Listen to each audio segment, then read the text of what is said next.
The photograph was catalogued as ordinary. 2 girls. A dirt yard. A hand held tightly. Nothing about it suggested danger. And that was the problem, because the most dangerous photographs from the 19th century were never the ones that looked strange at first glance. They were the ones that looked right, proper, calm, acceptable enough to be forgotten in a box, passed over by decades, waiting for someone to believe they were safe to touch. This one was taken in 1895, and it should never have been restored. The image surfaced during the digitization of a rural Midwestern collection. Farm families, town gatherings, school groups, funerary portraits. Thousands of glass plates and cabinet cards, most of them damaged, warped, or too faded to salvage. This photograph survived better than most. 2 girls stood side by side, facing the camera. The older one, no more than 10, stood straight, chin lifted, eyes calm. The younger girl stood closer, her hand held tightly in her sister's grasp. Their dresses were plain, their shoes worn, their expressions neutral, the way children were taught to look during long exposure. Behind them, nothing remarkable. A wooden fence, bare trees, a pale sky. On the back of the photograph, written in careful script, for remembrance, no names. Early photography demanded stillness. Children struggled with it. Hands slipped. Faces blurred. But in this image, both girls were perfectly clear. Almost too clear. The restoration began as routine work, removing scratches, balancing contrast, correcting exposure loss from age. The technician had done this hundreds of times before. Nothing prepared him for what appeared when the background noise was stripped away. Between the girls' clasped hands, something emerged. Not a shadow, not damage. A shape. At first, it looked like a smear, darkness bleeding where their fingers met. But as clarity increased, the shape gained definition. Texture. Depth. It was not between their hands, it was inside them. The older girl's fingers were not wrapped around her sister's hand. They were wrapped around something else, something narrower, longer, something that extended downward beyond where the younger girl's wrist should have been. The technician stopped the process, saved the file, stared, then zoomed in. The younger girl's sleeve ended too early. Her arm did not. It thinned, stretched, and where a child's wrist should have been was a dark continuation, unnaturally smooth, tapering as it disappeared into the shadow below the frame, like it was not meant to be seen all at once. The technician noticed something else. The younger girl's face. She was smiling, not broadly, not happily. Her lips curved upward just enough to suggest relief, while her eyes were not focused on the camera. They were turned toward her sister's hand, as if watching it carefully. Restoration logs show the technician paused the process for nearly an hour. No activity, no keystrokes, just the file open on his screen. The photograph came from a region known for isolated homesteads and harsh winters. Church records were sparse. Census data incomplete. But one ledger survived, a burial register from 1894 to 1897. It listed the name Eliza Harrow, age 6. Cause of death, winter illness. Burial date, February 1895. The photograph was dated March. There was no record of a second burial. The restoration resumed. More detail emerged. The younger girl's shoes were missing. Her feet did not touch the ground. The older girl's grip told a different story now. Her fingers were tight. Too tight. Knuckles white, foretips pressing inward, as if holding something that resisted slipping away. This was not a portrait of affection. It was containment. Further enhancement revealed a faint distortion around the younger girl's outline. The background bent subtly inward toward her shape, like fabric pulled tight around a form beneath it. The air around her did not behave like the rest of the image. The technician reported nausea, then cold, then an overwhelming sensation that something was waiting for him to finish. The photograph had not been preserved to remember a moment. It had been preserved to hold something in place, and the restoration, by clarifying what time had blurred, was undoing that work. The final enhancement before the technician stopped showed something no one expected. The younger girl's other hand. It was not empty. It reached behind her sister's arm, fingers extended, touching nothing visible, except the space where a shadow pooled unnaturally deep. She was not being held. She was holding on. The technician did not report the image immediately. That was later considered the second mistake. The first, of course, was restoring it at all. After the initial enhancement, the file was saved under a temporary name and closed. The technician stepped away from his workstation, convinced that distance would settle his nerves. He washed his hands longer than necessary. The water felt too cold. The room too quiet. When he returned, the monitor had not gone to sleep. The photograph was open again, zoomed in further than he remembered leaving it, centered precisely on the place where the girl's hands met. He checked the activity log. No input recorded. What had looked like a dark extension before now showed structure. The thing the older girl was holding had joints, not fingers, segments, subtle bends where bone should not bend, and where skin should crease, there was smoothness, unbroken, uninterrupted, like something that had never been meant to be exposed to air. The younger girl's arm was not fading. It was continuing, downward, past where the photograph should have ended, past the frame, as if the image could not contain all of her. The technician noticed the grain pattern changing around the younger girl's body. Old photographs degrade unevenly. But here, the grain aligned itself, tightening around her shape, compressing detail as though the emulsion itself were pulling inward. The image was stabilizing something. A new detail emerged near the girl's feet. A shadow, but not one cast by sunlight. It fell straight down, dark and narrow, ending abruptly just below the hem of the older girl's dress. The younger girl had no shadow at all.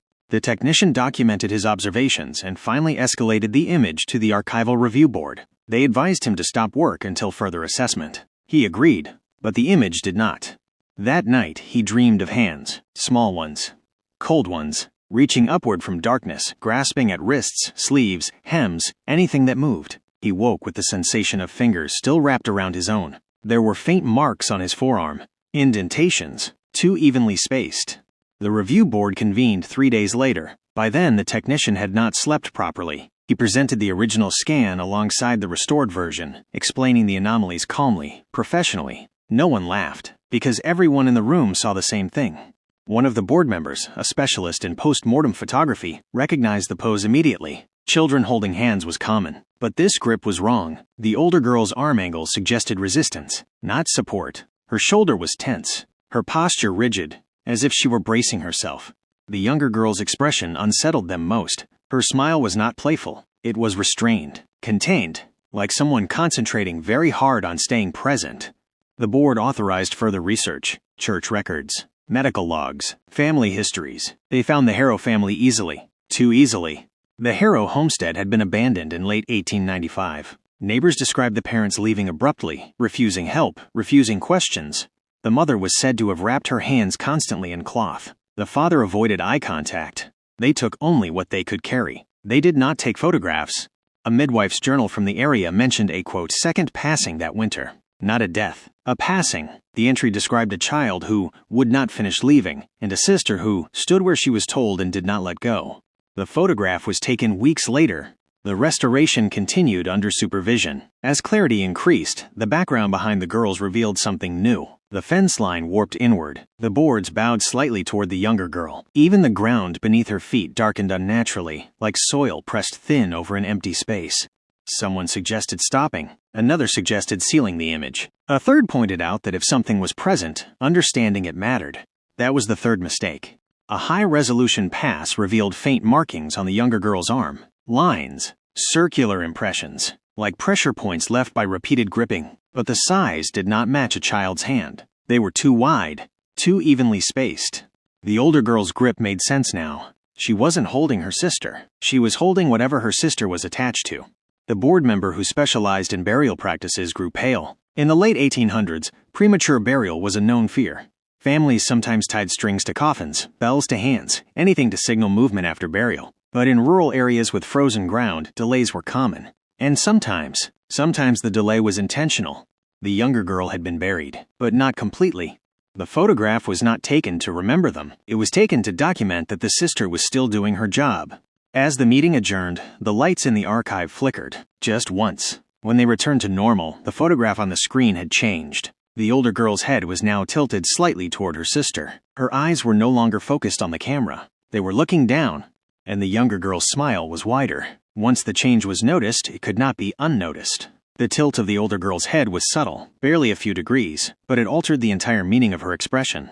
What had once looked like composure now looked like strain. Her jaw was set, her lips pressed together, not in calm, but in effort, as if she were listening.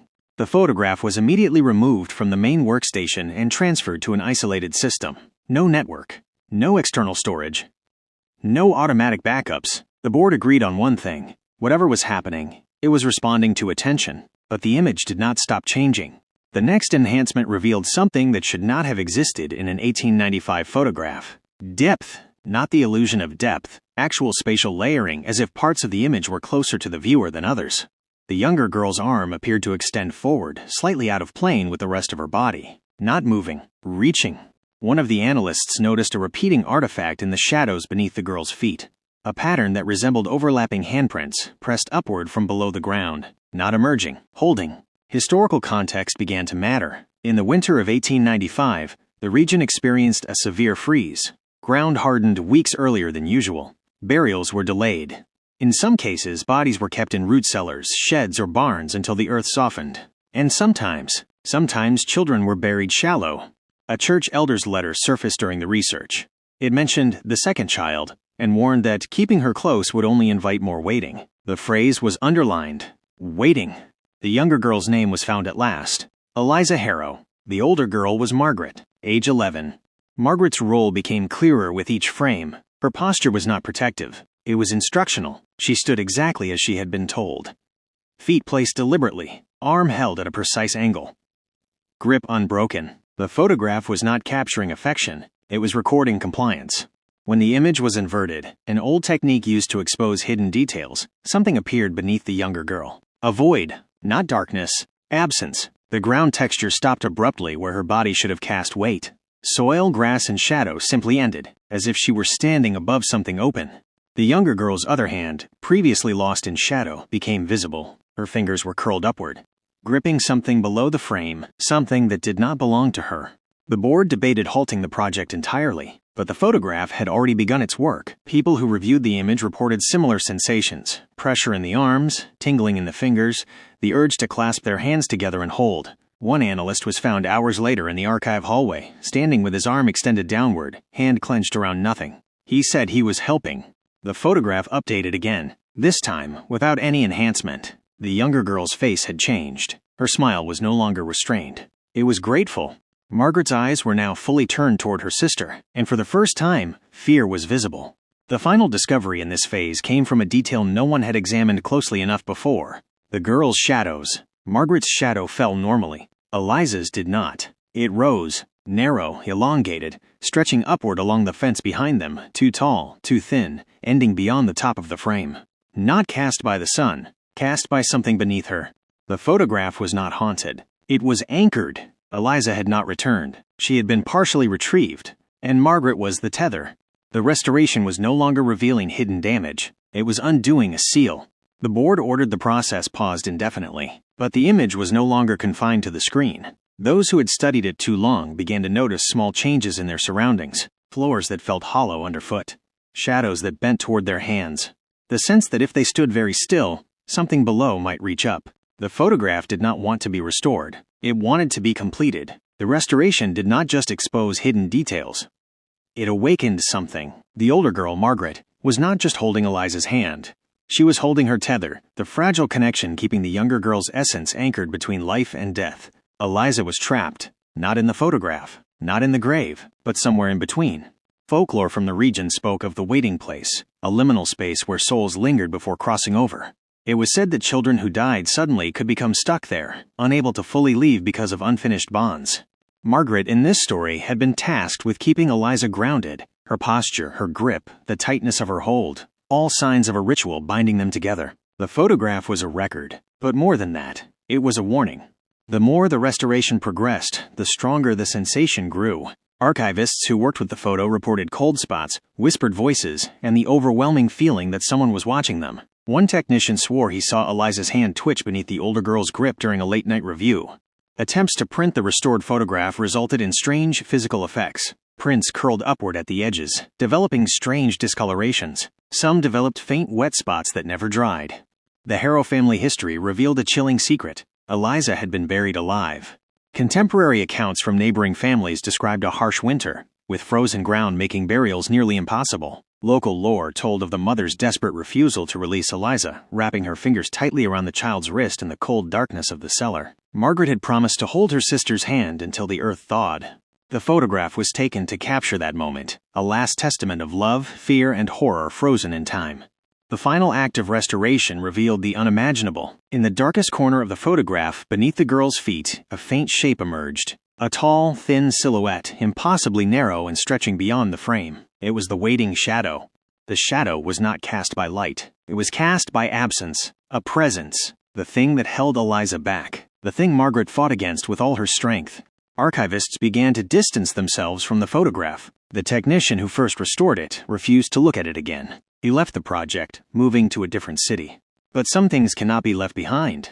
Whispers spoke of others who had tried to restore forgotten photographs, of images that should have stayed blurred, of lives subtly altered by the act of uncovering. The story of the Harrow girls was not just a tragic family history. It was a reminder, a warning, that some things in the past should remain in shadow, that the boundaries between life and death are thinner than we imagine, and that some bonds, once broken, can never be undone. With each passing day after the photograph's restoration, subtle changes began to ripple through the small town that had once been home to the Harrow family. Locals reported strange occurrences, shadows that lingered longer than their owners, cold drafts in rooms with closed windows, and the faint sound of children whispering from empty fields. The photograph was displayed briefly at a local museum before the unrest it caused forced its removal. Visitors who viewed the image reported a sense of unease that lingered long after leaving. Some claimed to see the younger girl's hand twitch inside the frame, as if trying to break free. Researchers who studied the photo began to suffer strange symptoms: sleeplessness, nightmares, unexplainable bruises shaped like fingers on their arms, a creeping sensation that something was watching. The most disturbing case involved a young historian named David.